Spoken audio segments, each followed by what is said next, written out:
tiene que tener permanentemente el cerebro en movimiento y en foco atencional. Y si ese foco atencional está centrado con varios sistemas a la vez, es lo mejor que les puede ocurrir. Yo les decía a ustedes, estudiar un instrumento musical. Fíjense, uno en un instrumento musical, cuando lo ejecuta, tiene que estar atento para no desafinar la nota. Pero además tiene que hacer una tarea muscular. Y además tiene que procesar el sonido con los oídos. Y además también interviene la parte emocional, porque la música nos setea, nos modula estados emocionales. Entonces, no sé si se entiende lo que les quiero decir.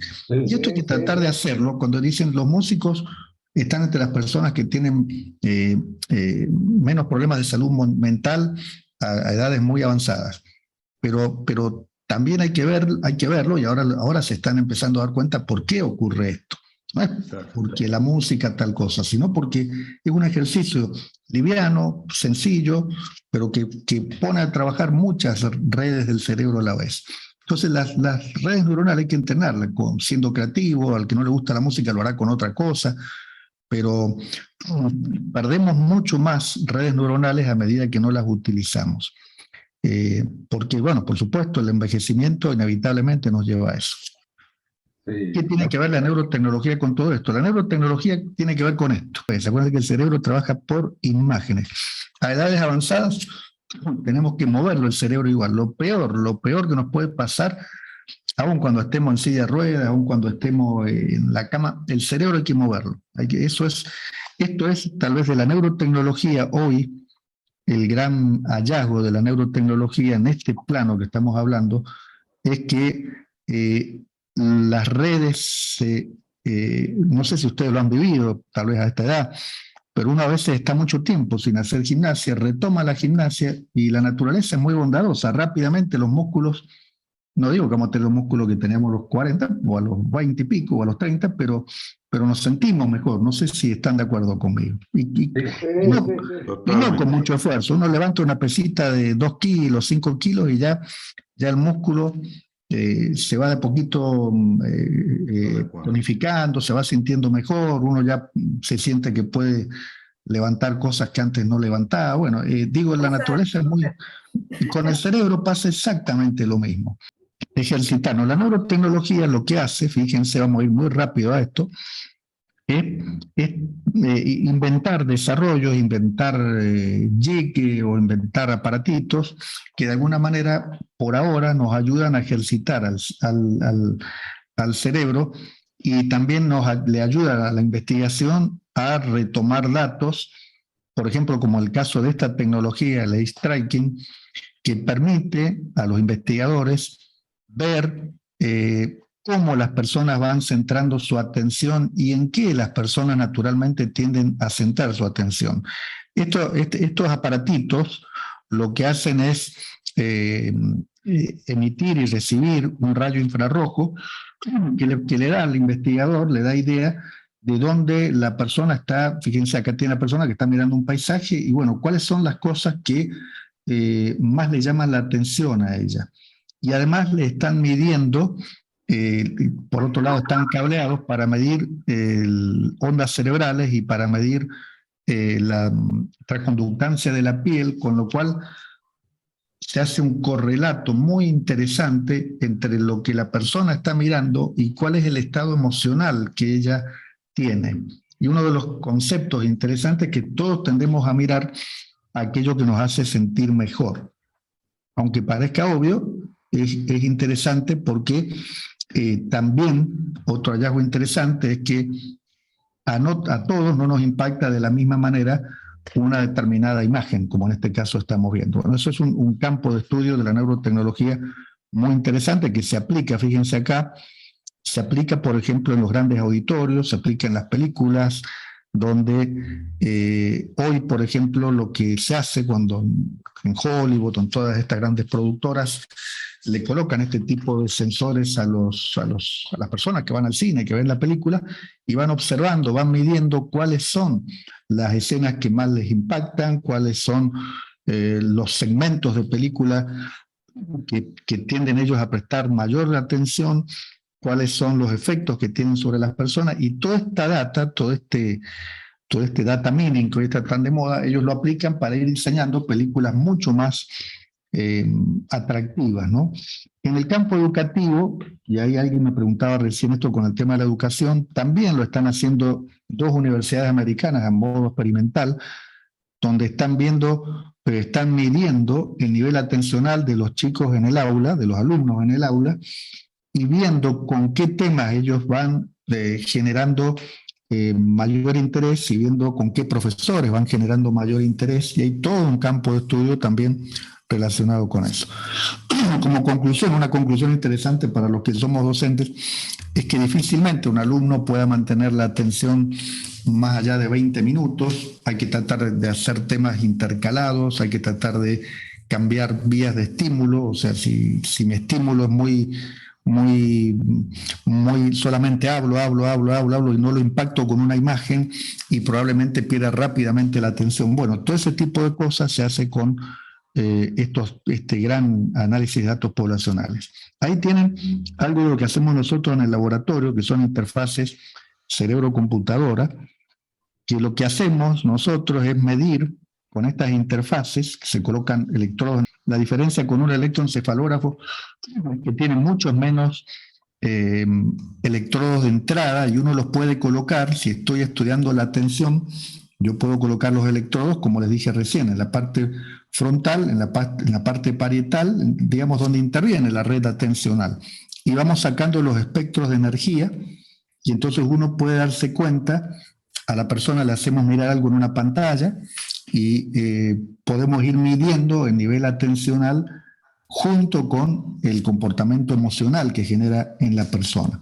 Esto, yo les comentaba recién que llegamos a esto porque hace tiempo, para los que no lo saben, venimos estudiando el tema del autismo en el laboratorio, con otra teoría distinta a la de la atención. La otra teoría que nosotros estamos estudiando y que publicamos y que generamos bastante trabajo es la teoría de la onda Mu, que es la teoría de las neuronas espejo, ¿no? O sea, los chicos autistas tienen la dificultad de la conexión emocional con el otro, con el ambiente en general, y una de las teorías que explicaría el problema del autismo tiene que ver con que tiene poca desarrolladas sus redes de neuronas espejo, que son las que nos ayudan a interpretar la emocionalidad del otro. Esta otra teoría atencional dice que lo que puede llegar a ocurrir es que esa conexión entre prestar atención a algo y generar el vínculo emocional con eso es lo que está prestando atención esté rota. Es otra de las teorías y bueno, ahí estamos nosotros midiendo algunas cosas. El otro campo de desarrollo muy fuerte, y este viene bien para nosotros los más viejitos, pero en general para todo el mundo, ¿no? Para los chicos también, es el que tiene que ver con aplicaciones para el desarrollo de juegos. A los chicos entrenarles el tema atencional de chiquititos y a los adultos también, para que no perdamos el nivel atencional, con juegos de manera lúdica, que es mucho más atractivo por ahí que hacerlo de otra manera. Y después acá ya estamos terminando. Hay dos descubrimientos o dos, yo diría, investigaciones, dos campos de investigación muy nuevos. Uno lo está haciendo la UCAM, la Universidad de California en Berkeley, donde ellos hablan de la realidad virtual inmersiva, pero basada en la realidad real. ¿Qué quiere decir esto? Ellos descubren, que esto lo hemos vivido todos, ellos descubren que cuando una persona está inmersa, ya sea de manera real o de manera virtual porque no podemos estar todos los días en un bosque como ese, ojalá pudiéramos, o no podemos estar todos los días ante las cataratas o en un ambiente de esos que nos impacta, descubren que a diferencia de la meditación, que tenemos que hacer una serie de pasos para entrar en un modo atencional pleno, cuando una persona está en un ambiente de este tipo, inmediatamente entra en un modo atencional pleno. O sea, si ustedes tratan de hacer memoria, cuando uno, qué sé yo, llevó un paisaje que no conocía y que realmente es impresionante, y es raro que nos pongamos a pensar en otra cosa. Un cielo estrellado, un paisaje que es algo nuevo, que nos impacta, toda la corteza cerebral, todo se pone en lo que se llama atención plena. Y acá he puesto este chiquito porque el rostro típico del asombro de la atención plena es ese, ¿no? Ese levantar las cejas, abrir la boca. Y cuando se hacen las mediciones sobre el cerebro de las personas en ese estado, se observa que tiene un nivel atencional pleno de manera espontánea, que eso es lo más interesante de este estado. El estado O le llaman en inglés, o admiración reverencial, le dicen, tal vez una traducción en castellano más acorde, ¿no?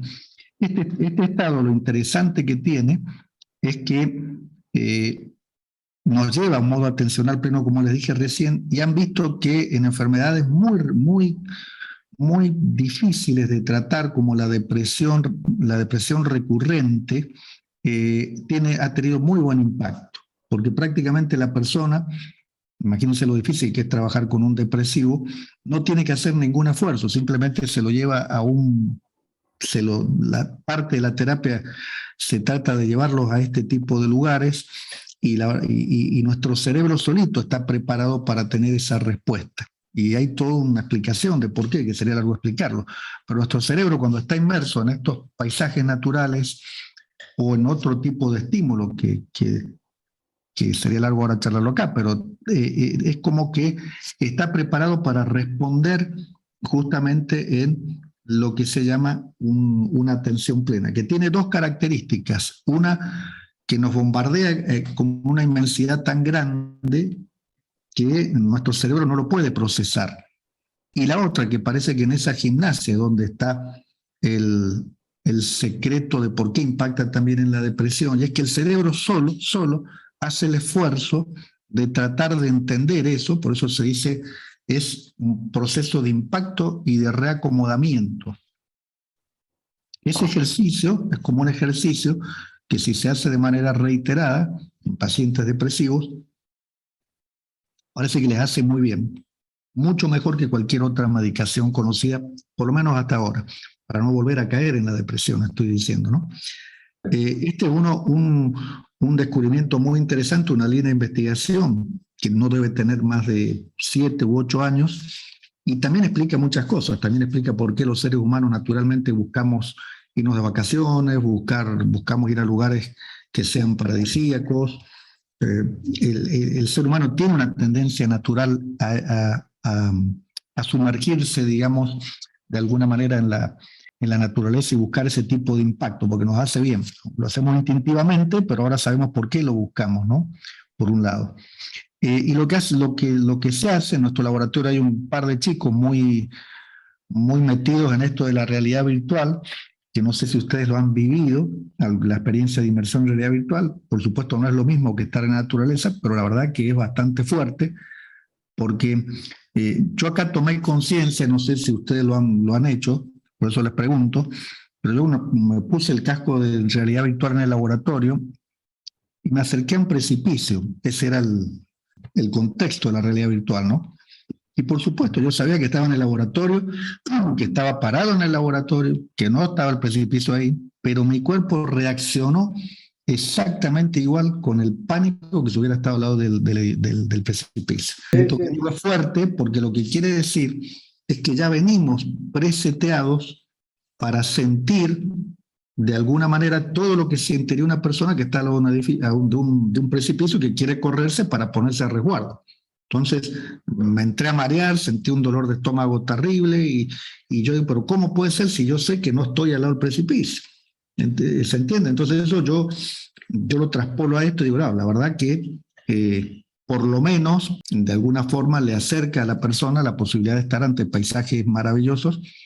Y estos chicos van buscando esos paisajes en todos los lugares del planeta. De hecho, si ustedes observan muchos templos, ya sean católicos o budistas, siempre buscan lugares retirados, lugares en altura, donde se vea la inmensidad, etc. Bueno, y por último, ya para terminar, voy a la meditación, que me preguntó, creo que Adolfo. Y la meditación, si bien es algo que está muy en boga, y yo no quiero desprestigiarla de ninguna manera, lo que sí digo, se está haciendo un negocio terrible al lado de algo extremadamente simple, que es eso que ustedes están viendo allí. Cerrar los ojos, concentrarse en algo que es la respiración y tratar de colocarse uno en observador del propio pensamiento, teniendo en claro que nosotros, que nuestro cerebro, para decirlo de alguna manera sencilla, es un órgano que emite pensamientos, que genera pensamientos. Pero nuestro cerebro no somos nosotros mismos. Esa es un poco la filosofía de la cosa. No sé si se entiende. Entonces, en la práctica de la meditación simplemente consiste en dejar que los pensamientos vengan a la cabeza y uno los va observando, como si estuviera observando animalitos, como si estuviera observando cualquier cosa. Y cuando uno ve que la atención se nos va con un pensamiento, volvemos otra vez a concentrarnos en la respiración. O sea, yo respiro de manera lenta, de manera tranquila, y voy dejando que los pensamientos se sucedan.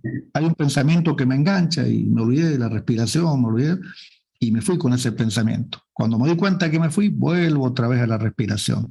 Entonces es un ejercicio de ir y venir, que nos hace muy bien que las personas que vivían un ritmo de vida más biológico, nuestros ancestros, que no tenían, digamos, el ritmo de vida tan loco que tenemos ahora, tenían sus tiempos para, no sé si ustedes lo recuerdan, pero estar en estados de cierta semi-relajación.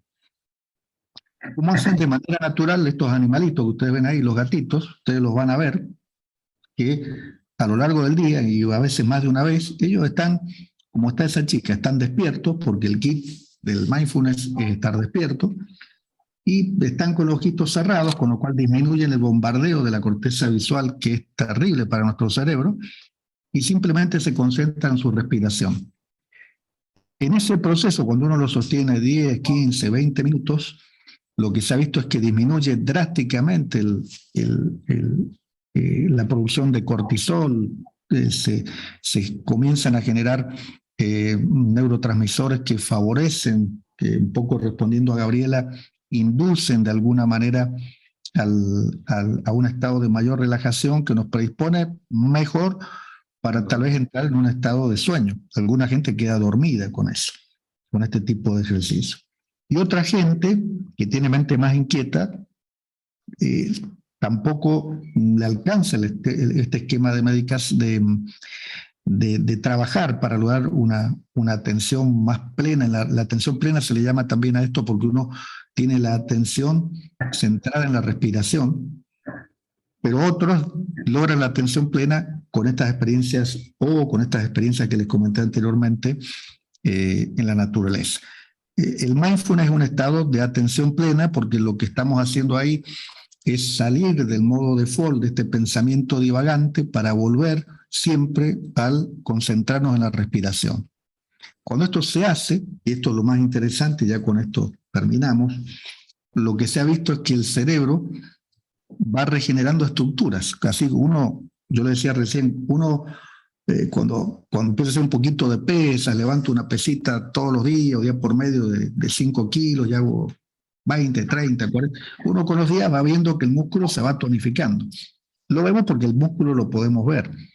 Pero lo mismo cuando hago este tipo de práctica como mindfulness, lo que se ha visto con resonancia magnética funcional es que el cerebro, muchas estructuras del cerebro se reorganizan a través de lo que se llama la neuroplasticidad, y personas que tenían problemas bastante serios de hiperactividad, bastante serios relacionados con fundamentalmente el mindfulness hace muy bien para el tema de la regulación emocional, lo van corrigiendo y de hecho cuando esto se practica de manera ya continua, como hacen en algunas prácticas religiosas, los monjes o las personas que tal vez de práctica religiosa determinada, no estoy hablando de ninguna práctica religiosa en particular, pero que se da en ese momento para tener la atención dirigida más hacia adentro, realmente les hace muy bien. Y uno de los investigadores que yo les comentaba, que se llama Richard Davidson, que nos pudimos comunicar en esta pandemia con él nos contaba que justamente ellos lo hicieron con monjes de distintas religiones, ellos son muy allegados a estos lamas tibetanos, a los monjes benedictinos de la religión católica, a las carmelitas descalzas, y en todos los casos le dio las mediciones que ellos hicieron y las resonancias funcionales, le dio el mismo resultado, independientemente de la creencia, porque la práctica es lo que realmente les hace bien a las personas. Y esto de los gatos viene acá planteado porque otro grupo dice, en realidad este esquema de buscar de manera natural un estado que nos relaje, que nos genere más dopamina, es un estado natural, un estado que no es que lo hayamos descubierto los seres humanos, sino que realmente es un estado de protección de nuestro sistema emocional, ¿no? Les pido que demos el primer aplauso a Antonio porque ha sido excelente. No hace falta, Rolito. Bueno, gracias a ustedes. El otro tema que quería comentar es que justamente hoy vi, como en televisión están pasando todos los temas de Qatar, del Campeonato Mundial de Fútbol, vi que el seleccionado de Inglaterra decía las experiencias de la neurociencia en los jugadores. Me llamó la atención, justamente hoy lo vi porque teníamos esta charla, entonces puse atención y efectivamente el capitán de la selección de Inglaterra estaba haciendo algunos ejercicios con aparatos que le permiten ver los reflejos que tiene. Y es un aparato con sensores y todo eso. O sea que eso me llamó mucho la atención. Sí, adelante, Victorio, que está en primer lugar. Bueno, cómo no. Bueno, Antonio, muchas gracias, felicitaciones, muy linda la charla, realmente es un tema que yo desconozco y así que me ha, no sé, concitado la atención. Veo que hay que prestar atención a la atención, pero ha estado muy linda. Totalmente. Mucha de la neurotecnología, Victorio, sí, que se está desarrollando hoy es precisamente para tratar de hacer diagnósticos. Ustedes saben que los chicos hoy trabajan, el diagnóstico que se hace cuando el chico tiene problemas atencionales es llevarlo al médico, al psicólogo y después viene el tratamiento. Pero lo interesante de medir, de poder medir, es darse cuenta al médico, el psicólogo, de que realmente está funcionando el tratamiento. Porque muchas veces están años y los chicos intentan con un psicólogo, con otro y no hay avances, porque a veces tal vez no se le encuentra la vuelta. Entonces, tener esta realimentación de la neurotecnología que mide, que dice, mira, el nivel atencional, acá no hablamos de cómo medirlo, ¿no? Les mostré los EEG, les mostré, pero no vimos la parte de espectros de energía. Hay mucha información que puede darnos una pista de si se está avanzando bien en el tratamiento o no, y si no, buscar otra vía. Pero no insistir años y años en algo que no funciona, ¿no? Sí, yo te quería hacer una pregunta. Yo tengo un nieto de 5 años, ¿no?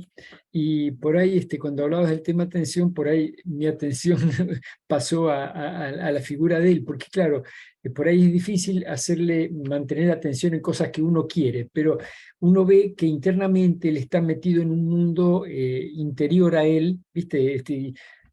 Ahora, yo quería preguntarte, en los chicos, digamos, ellos pueden tener así, naturalmente, no patológicamente, menos facilidad para prestar atención o prestan atención a cosas de un mundo interno que ellos están manejando que nosotros no vemos, por ejemplo.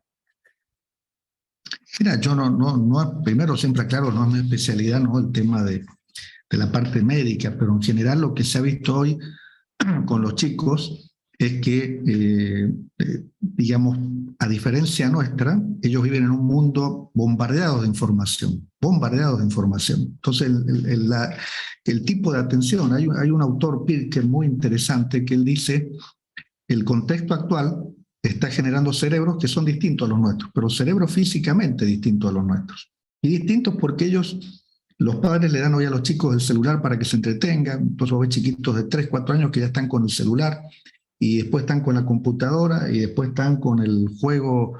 Entonces ellos están desarrollando redes atencionales muy distintas a las nuestras, y como el cerebro es adaptativo, no todo es patológico, sino que el cerebro es adaptativo, seguramente ellos van a poder manejar la información, gestionar la información de manera muy distinta a la nuestra, de manera muy distinta a la que nosotros tenemos hoy.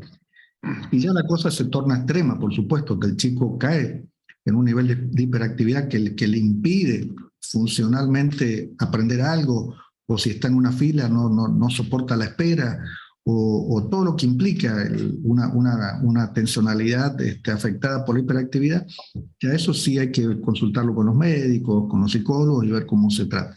Pero si digamos, ese estado que ven en el chico de prestar atención acá, allá, yo te diría que no es para preocuparse, y más si el chico es chico. Acordate que naturalmente los chicos, como dije más temprano, nuestro cerebro va madurando de manera lenta. Entonces el nivel atencional que se enfoca acá en el frontal al final, se logra a edades bastante avanzadas. Es bastante común que los chicos y que los adolescentes sean inquietos y les cueste estar 30 minutos, 40 minutos sentados prestando atención a algo, ¿no? Yo creo que es uno de los grandes problemas de la educación, donde sentamos a los chicos en un aula y pretendemos que estén escuchándonos 1 hora, 40 minutos. En la tecnológica tenemos la burrada a veces de 90 minutos a los chicos en un aula sentados. Es una locura, el cerebro no está hecho para eso, ¿eh? Porque además no aprendemos con el cerebro solamente, aprendemos con el movimiento, aprendemos con otras. Nosotros en Argentina venimos muy, muy atrasados en educación. No sé si te salvó la duda, pero bueno, eso es lo que pienso yo con respecto a esto, ¿no? De no caer en cuestiones que ya lo tornan poco funcional al chico en la escuela o en sus amistades. Te diría que no es para preocuparse demasiado, que sean inquietos, ¿no? Sí, no, está bien, gracias, Antonio. Adelante, Adolfo.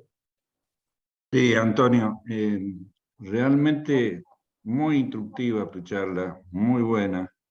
Has hecho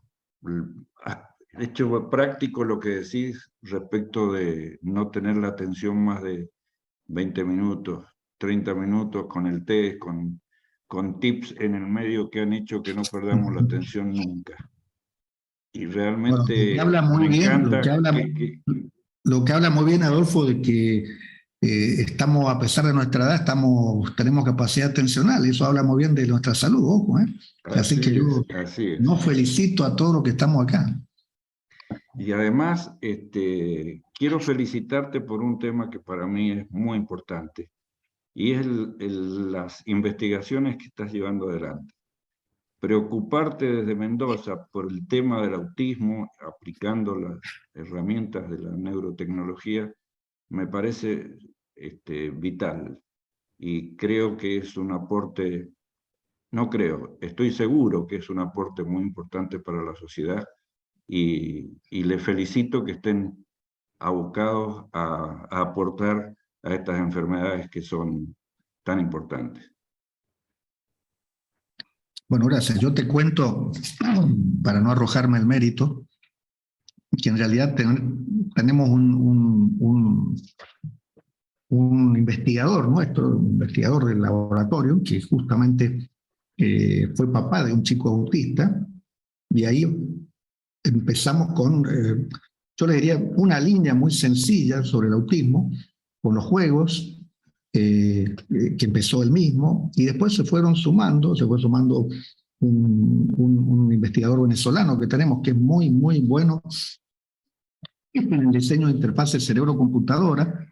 Tuvimos la suerte de ganar un concurso a nivel nacional y compramos un equipamiento muy caro, para poder medir el cerebro, señales en muy alta densidad. Son electroencefalógrafos para investigación de muy alta densidad. Y ahí empezamos a trabajar más en serio en esa onda, se llama onda Mu, que es la que refleja el funcionamiento del árbol de neuronas espejo. Y la verdad que lo que hemos hecho es emular, yo le diría, muchos de los trabajos que uno los lee. He leído libros de autores importantes, que uno los lee y dice, bueno, uno de ellos, por ejemplo, el que postula la teoría de las neuronas espejo en el autismo, se llama la teoría del espejo roto. Él describe todo el experimento, y lo que hicimos nosotros es reproducir en el laboratorio, y la verdad que es tal cual lo que los tipos lo van diciendo. Entonces, eso es muy interesante. Yo creo que es un campo que se está descubriendo ahora, y sin duda alguna, en algún momento, sin lugar a dudas, va a haber una solución para esa problemática que tiene que ver con todo esto que estamos charlando, ¿no? Muy complejo, el cerebro es muy complejo, y en eso hay que trabajar mucho, ¿no? yo los envidio a los chicos jóvenes que van a poder, digamos, profundizar más sobre eso. Alicia Seltzer tiene la mano levantada. Muchas gracias.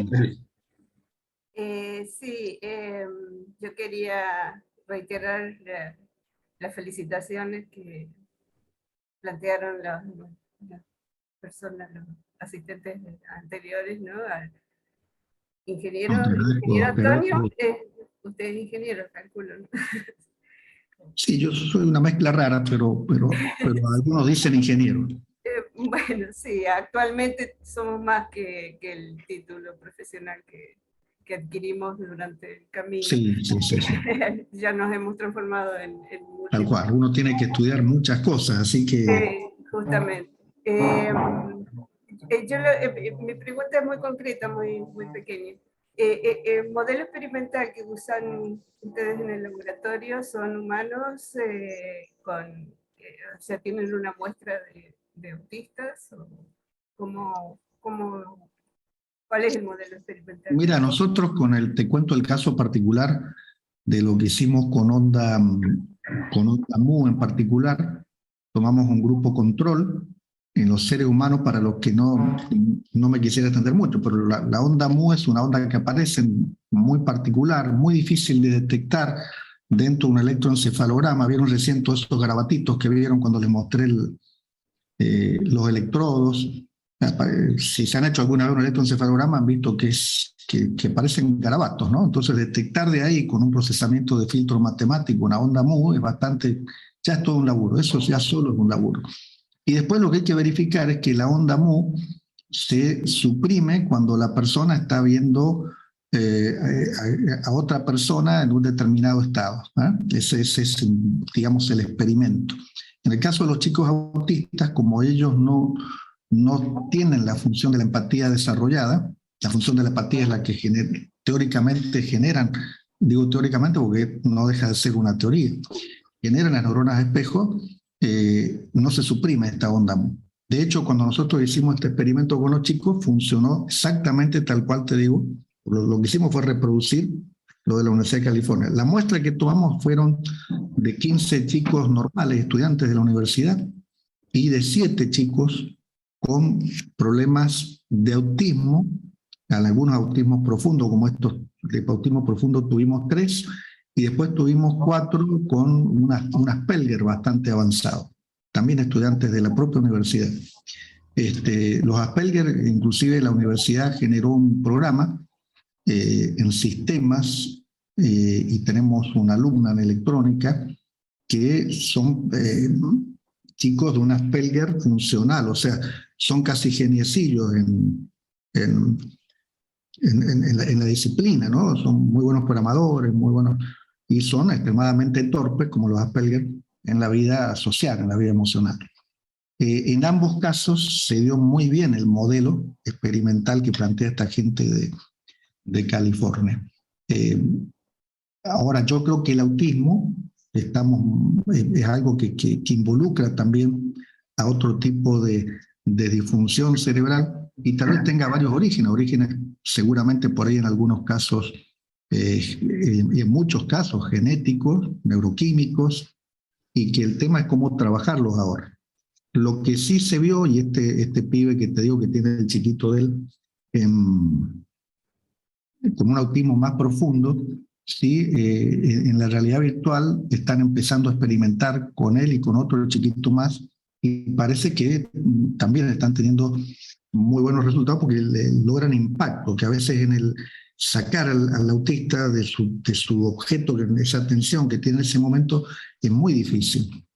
Pero parece que con esto de la inmersión en la realidad virtual lo están logrando algún tipo de resultado.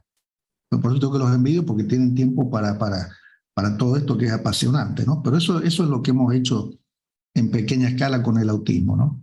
Magnífico. Yo permiso, voy a agregar una cosita más. Yo trabajo también con un modelo experimental de una cepa de animales. Yo trabajo en la Facultad de Medicina y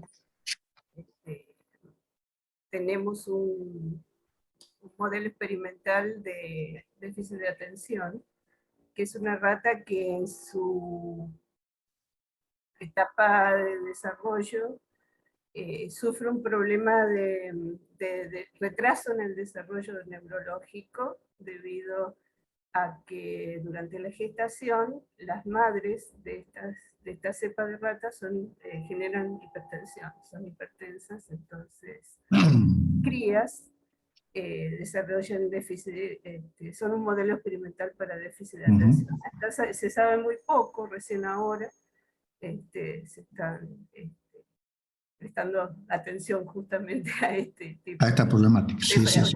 O sea, que hay alteraciones, por ejemplo, es un problema de irrigación, de mal funcionamiento de la placenta, que produce... Y probablemente ustedes saben, por lo menos yo lo que he ido viendo con el tiempo es que a veces la ciencia, lo que denominamos ciencia, coloca grandes rótulos a cosas que no conocemos y después vamos abriendo, ¿no? Vamos abriendo esa caja y tal vez esto que hoy llamamos autismo tenga muchas subdivisiones y como tú dices, tal vez, bueno, en algunos casos puede provenir en una lesión, por esto que vos estás diciendo, en la irrigación del cerebro del bebé, justamente donde hay más cantidad de neuronas espejos. Tal vez esa sea una de las causas. Sí, por eso eso está todo por demostrarse. Yo tengo trabajo a nivel molecular sobre alteraciones subcelulares de este tipo de animales, ¿no? Lo que yo haría con esa ratita es ver si ponerla en un resonador magnético, no sé tu relación con la... ya que sos de la Facultad de Medicina, con la FUESMA. No tenemos acceso a esa tecnología, pero lo hacemos a nivel molecular y sí. Eso es una barbaridad, porque sería bueno verlo, al cerebro hay que verlo funcionalmente para ver si... Sí, pero no tenemos adaptadores para ver. Son animales de 10 gramos. Claro. Pero es un campo de investigación. No, es un campo apasionante, la verdad que es un campo apasionante. Pero lo interesante es que, por ejemplo, con Asperger se ha visto que haciendo muchos ejercicios de neuroestimulación, como esto que les acabo de decir al final, se logran la simulación de escenarios, se logran mejorar muchísimo su capacidad de sociabilización. Bueno, muchísimo. El cerebro aprende, el cerebro es un órgano de supervivencia. Siempre me gusta mucho esta definición. Si me permiten un pequeño bocadito nada más, sí, por favor. lo que está diciendo. Yo soy una Asperger. Sí. Yo justamente, y mis hijos también tienen la misma característica y hay un componente genético. ¿Sí? Claro. Y mi actividad intelectual me ha permitido superar. El esfuerzo de estar aquí presente y durante el año ha sido tremendo, pero se puede lograr, o sea, el cerebro tiene esa plasticidad, lo he comprobado en carne propia. Sin duda, sin duda. Todo se puede aprender y a cualquier edad. Yo siempre digo, qué sé yo, tengo amigos que me dicen, no, a esta edad ya qué sé yo, andar en velero o hacer tal cosa, o hacer música, o juntarme. El cerebro es muy adaptativo, la plasticidad que tiene. Ustedes calculen, yo creo que vos estuviste en esa charla que yo di una vuelta, Raúl, no sé si estuviste, la verdad, las personas sin cerebro, que hay muchas personas, muchos casos de personas que no tienen cerebro, o sea que son personas que cuando le hacen por una cuestión X, una tomografía en la cabeza está hueca, está literalmente hueca, no tiene nada dentro. Ahora, todo el tapiz que está alrededor del cráneo, todo ese tapiz les alcanza para llevar una vida bastante normal. Y no solo normal, sino que una de esas personas, búsquenlo en la internet, es uno de los matemáticos más brillantes que tiene la Universidad de Oxford. Y la capacidad cortical que tiene él, comparado con nosotros, es mínima, porque evidentemente por alguna enfermedad no desarrolló cerebro digamos, estoy hablando de corteza cerebral, no de cerebro profundo, porque ahí estaría muerto el tipo. Entonces, eso demuestra, digamos, como una metáfora de la cantidad de cosas que el cerebro puede hacer aún teniendo poca reserva. Yo no se hubiera enterado que tenía la cabeza hueca. Hay dos casos que yo le digo, el de él y el de una mujer embarazada africana que también por una enfermedad se también se enteró ahí, pero ella llevaba una vida totalmente anormal, tenía varios hijos, era ama de casa. Entonces la capacidad del cerebro es muy grande. Lo que pasa es que lo conocemos muy poco y lo entrenamos menos todavía, ¿no? Entonces, por ejemplo, ahora en la realidad inmersiva, hablando del tema del autismo, están haciendo lo que se llama el trabajo de escenario, que es un trabajo donde a uno, yo les digo que por ahí si no lo han vivido, no las gafas estas que están en los malls, sino los cascos de realidad virtual, tengan la experiencia esa alguna vez, porque la verdad que es impresionante. Impresionante. A mí lo que me impresionó es lo que yo les digo a ustedes, de que sabiendo conscientemente que no estaba en riesgo, mi cuerpo hizo toda la reacción como si estuviera en riesgo. O sea que evidentemente venimos programados más allá de nuestra voluntad. Y entonces lo que hacen con Asperger, lo que he estado viendo, los meten en lugares a sociabilizar con esto, con lo otro, con aquello, lugares donde tal vez si lo hicieran solos les daría mucha vergüenza porque están muy... Asperger es una persona muy exigente de sí mismo y pasar un papelón, hacer una cosa. ¿Se entiende lo que digo? Por ejemplo, yo lo veo en el mundo de la música. Sí. Tienen terror los que ejecutan un instrumento a equivocarse, ¿no? Tienen terror, es un gran terror, el terror escénico que le llaman. Que aunque ustedes no lo crean, muchos de los músicos que están ahí delante de miles de personas son casi Asperger, porque están todo el día encerrados practicando para no equivocarse. Hasta que con un poco de práctica, bueno, si me equivoqué, no es para tanto, y si alguno me critique, bueno, pero esa actitud se entrena. Y estos trabajos inmersivos entrenan eso, y yo creo que hay herramientas tecnológicas que ahora están, que van a permitir que tal vez un Asperger, como vamos a decir, tus hijos, se pongan el casco y entrenen eso de una manera mucho más presencial, digámoslo así, ¿no? Como hace el piloto de avión cuando maneja en el ¿cómo es que se llama esto? En el simulador. Ese nivel de realidad En el es simulador. muy importante. Bueno, mira, está Roberto Lauro con la mano levantada, así que... Felicitaciones, Antonio. Muy interesante esta presentación tuya, que es como todas las presentaciones que hemos visto. El tema, lo que quería hacer es un aporte personal, de entrenamiento personal, que yo desde muy joven he sido deportista y me han tratado medios de relajamiento, porque tenía que hacer el remo, por ejemplo, tenía que correr 3 regatas en un día, y no en un día, en medio día, y tenías que relajarte y recomponerte en poco tiempo, entre regata y regata. Y habíamos hecho ejercicios de relajamiento, que no lo voy a profundizar, pero tampoco quiero hacer perder tiempo, pero que son esos ejercicios que yo continúo a practicar hoy y que me dan muy buen resultado. Excelente. Porque a veces uno excelente. está muy inquieto o está... Entonces, te tenés que concentrar. En los relajamientos que nos hacían hacer era concentrarte distintos músculos del cuerpo uno a uno, y después de una manera veloz empezaban desde los pies a la cabeza. Te lo decían velozmente, después te lo decían lentamente. El body scanner le llaman a ese tipo de relajación. Es como un escaneo del cuerpo donde lo vas relajando paso a paso. Bravo, bravísimo, perfecto. Y bueno, eso lo sigo haciendo y es muy recomendable. Obviamente tenés que tener un asesor médico especialista en el tema. Y el tema de la respiración también lo he encarado últimamente, porque el tema de la respiración lo hemos dejado de lado bastante, y acá, por ejemplo, los que están presentes, seguramente, me permito decirlo, están respirando mal. Estamos respirando mal. ¿En qué sentido? Que estamos desaprovechando el oxígeno que ingerimos. No tenemos una eficiencia en la conversión del oxígeno, en la absorción del oxígeno en la sangre cuando respiramos. La respiración diafragmática, que seguramente algunos conocen, es lo que hace llevar el aire al diafragma, bajarlo, esperar que el oxígeno pase a los pulmones, que la sangre lo recupere, lo lleve a los pulmones, y después expirar el anhídrido carbónico. Mientras más anhídrido carbónico respire, quiere decir que más oxígeno has metido en el cerebro.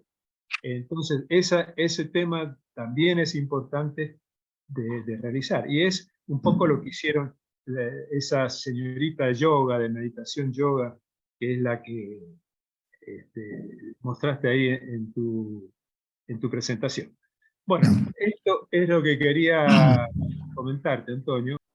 Yo les doy mi opinión personal, que tal vez a algunos no les va a gustar porque no es muy cool, como dicen los chicos, no es cool, pero detrás de muchas, con los años yo he ido aprendiendo que la naturaleza, la creación, como quieran llamarle, es extremadamente sabia.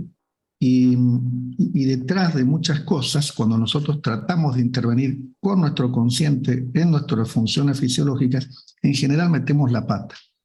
Yo digo, gracias a Dios, que nosotros no manejamos ni el ritmo, no tenemos que tomar decisiones sobre nuestro ritmo cardíaco, nuestra respiración.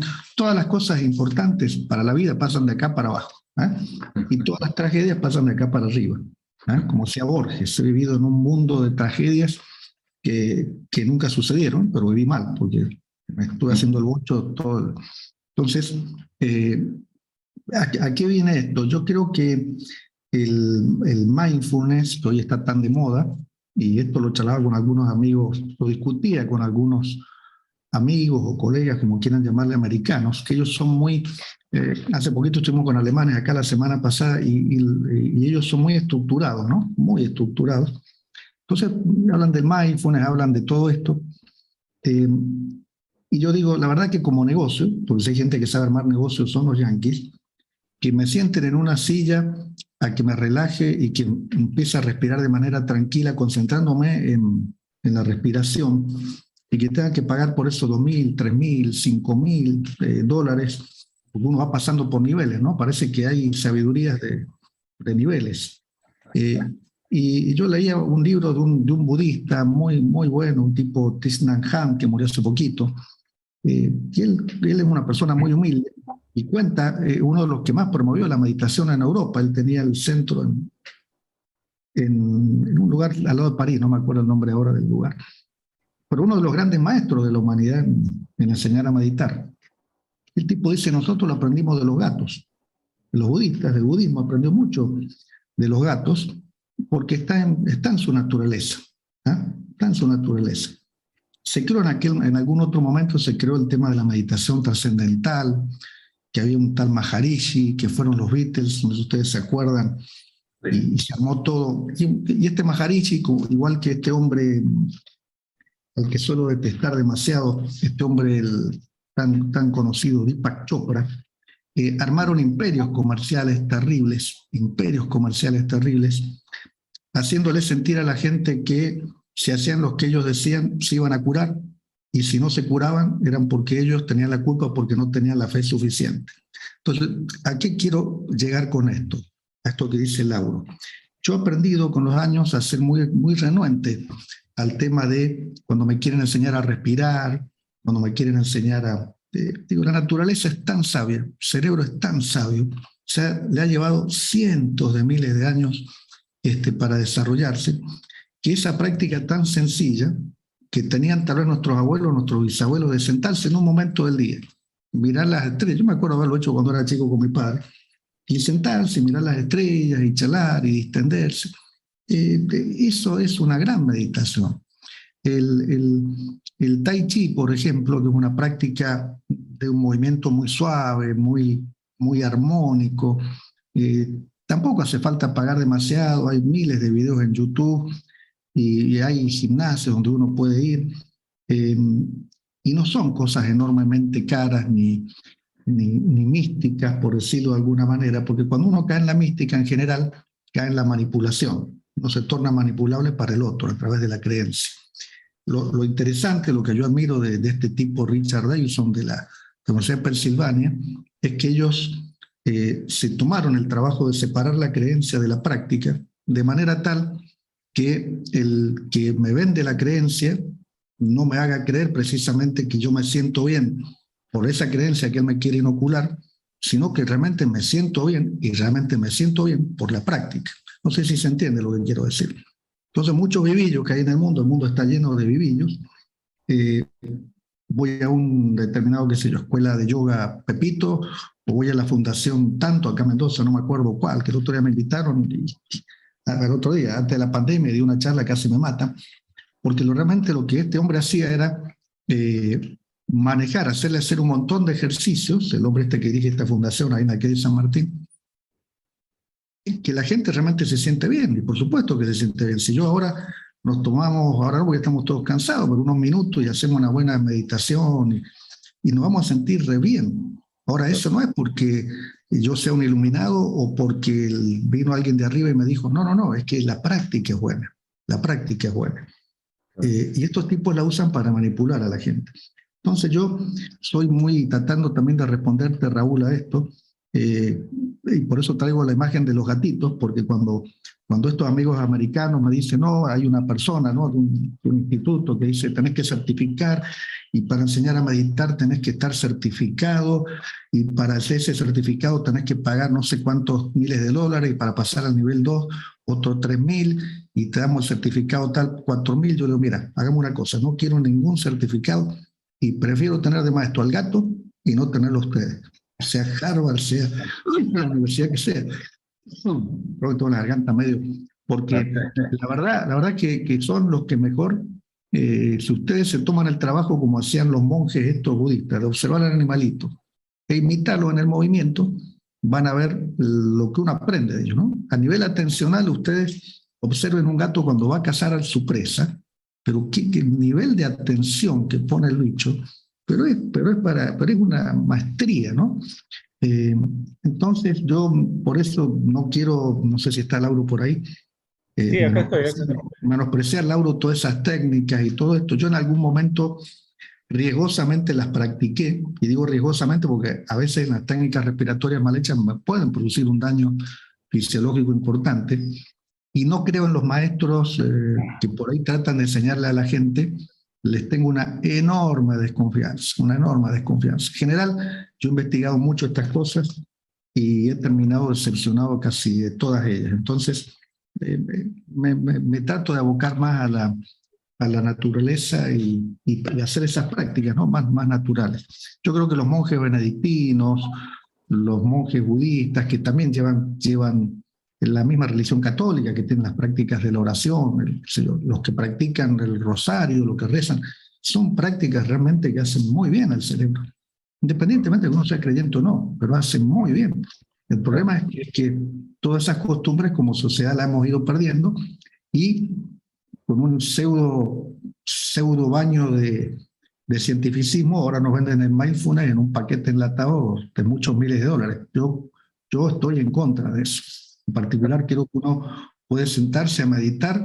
De hecho, en la universidad yo alguna vez di unos pequeños microcursos de meditación, y no es nada más que eso, ¿eh? Y cuando quieran y a ver, ¿de qué autoridad lo digo yo? Una pregunta sería, ¿y vos de qué autoridad lo decís? Y porque lo hemos medido con ese aparato que les estoy diciendo, que compramos en la universidad. Una de las pruebas que hicimos, muy interesantes, era poner a 3 personas, una repitiendo un mantra que vendían en la escuela del Maharishi Mahesh Yogi, la meditación trascendental, y te lo vendían muy caro. Otra haciendo lo que te plantea el mindfulness, que es concentrarte en la respiración, y otra era una oración que hacen los benedictinos cuando hacen la práctica, muy parecida también a la. En todos los casos, ir hacia la onda alfa, esto que vos decías, la onda alfa cerebral, Raúl, ¿no? Sí. No emitimos onda nosotros, ¿no? La onda alfa, el estado cerebral, es un estado de relajación, disminuir la cantidad de onda beta, que es la onda de la alerta, la onda que estás en un estado. En algunos casos, ya cuando la gente entra en estados muy profundos, aparece una onda delta que es muy parecida a la del sueño, nada más que en este caso sería, entre comillas, un sueño lúcido. Alguna gente tiene experiencias místicas en este estado y las viven como una experiencia mística, otros no. Entonces, eso lo hemos medido. Entonces cuando me dicen, mira, y bueno, yo tengo mis dudas. Ese es un poco y menos cuando hay que pagar por eso, ¿no? Porque a veces uno, buscando el bienestar, paga cualquier cosa por el bienestar cuando te dicen, a través de esto vas a encontrar la iluminación, la paz, la tranquilidad. Yo creo que, así como decía al principio de la charla, uno tiene que cuidarse de los depredadores. ¿Se acuerdan que le decía? El sistema atencional también tiene, y hay que reconocer a toda esta gente y escracharla de alguna manera, porque le hace mucho daño, ¿no? Entonces, no, vuelvo a repetir, no estoy en contra de la práctica, todo lo contrario. De hecho, yo trato de hacer todos los días alguna cosa, ya sea muy parecido al Tai Chi, que se llama movimiento introyectivo, que es como una especie de meditación que uno lo obliga, movimientos muy lentos que uno lo obligan a tener la atención centrada, pero en lugar de estar sentado con los ojos cerrados, en una dinámica corporal, ¿no? Que aparte le hace muy bien con los ojos cerrados y le hace muy bien para que el cerebro mapee el cuerpo. Que eso es importante también, ¿no? Uno a veces no toma conciencia del dedo gordo del pie, ¿no? Por decirlo de alguna manera. Bueno, esto obliga a que uno pueda hacer eso. Pero ya cuando aparece alguien que te quiere iluminar y te dice, yo con esto te voy a... es terrible. Y en Estados Unidos son culturas, como hay tanto dinero, es una plaza húmeda, vos lo has visto ahí, Raúl, donde la gente, bueno, paga por estas cosas, ¿no? Y están los vivillos y se aprovechan, es así de simple, ¿no? Sí. Muy, muy común en Estados Unidos. Así que no se dejen engañar y en algún momento lo que podemos hacer, en lugar de charlar tanto, nos juntamos y hacemos yo digo, mira, nosotros en el laboratorio hemos aprendido a hacer una meditación métrica, o sea, que lo hemos medido, o sea, que podemos hacer algo con resultados, ¿no? Que eso es lo importante. Bueno, yo creo que ya no hay preguntas. Agradecemos a la UTN, agradecemos a los presentes y agradecemos muchísimo a Antonio por esta brillante exposición. No, por favor, nada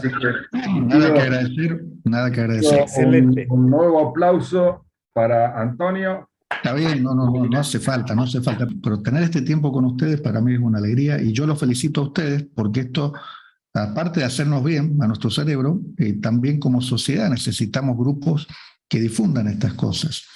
Y yo con el tiempo creo que la universidad en extensión, por ejemplo, tiene esta deuda. Y yo creo que ustedes son un ejemplo